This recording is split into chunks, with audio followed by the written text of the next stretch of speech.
Manny Pacquiao nag-react sa laban ni Eman Bacosa at kay Jillian Ward. Mommy D, tuwang-tuwa sa panalo ni Eman.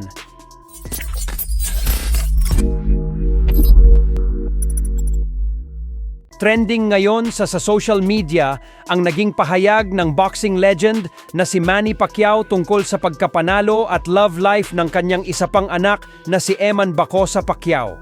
Matapos ang napaka-impresibo at matagumpay na knockout victory ni Eman sa Bohol.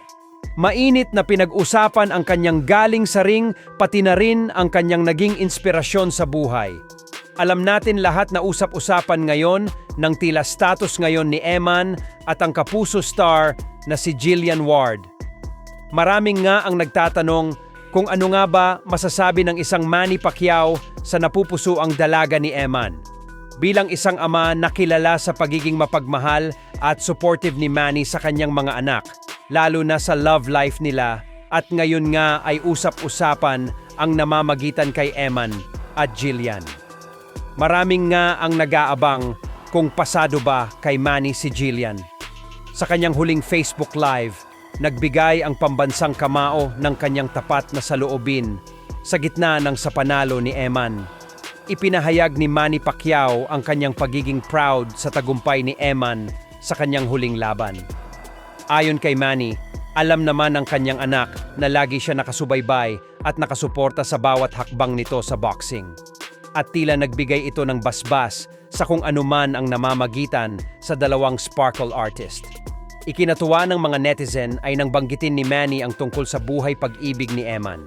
Nabanggit nga ni Manny na suportado niya ang love life ni Eman at good choice o maganda umano ang napili nitong babae. Ani Manny, proud ako sa kanya. Alam niya naman yon. Basta lagi na ako nakasuporta sa kanya. At yun sa love life niya, support pa rin good choice. Maraming netizen nga ang naniniwalang si Jillian ang tinutukoy ni Manny na magandang pinili na kanyang anak. Ang pahayag niya ito ay nagsisilbing konfirmasyon na tanggap na sa pamilya Pacquiao kung anuman ang special na ugnayan ng mayroong sina Eman at Jillian. Samantala, tuwang-tuwa naman nanay ni Manny Pacquiao na si Mommy Dionisia habang nanunood ng laban ni Eman. Sa isang video na ibinahagi ng kampo ni Mommy D, ay makikita dito kung gaano ka-supportive at kasaya si Mommy Dionesa habang nanunood ng laban ni Eman. Nang bumagsak ang kalaban ni Eman na si Kundimang ng 3 beses, ay napatayo ang pupumalakpak si Mommy Dionesa habang nakangiti at sinasabi na pangatlong beses na bumagsak. Tawang-tawa din ito nang makitang nag-flying kiss kay Jillian Ward.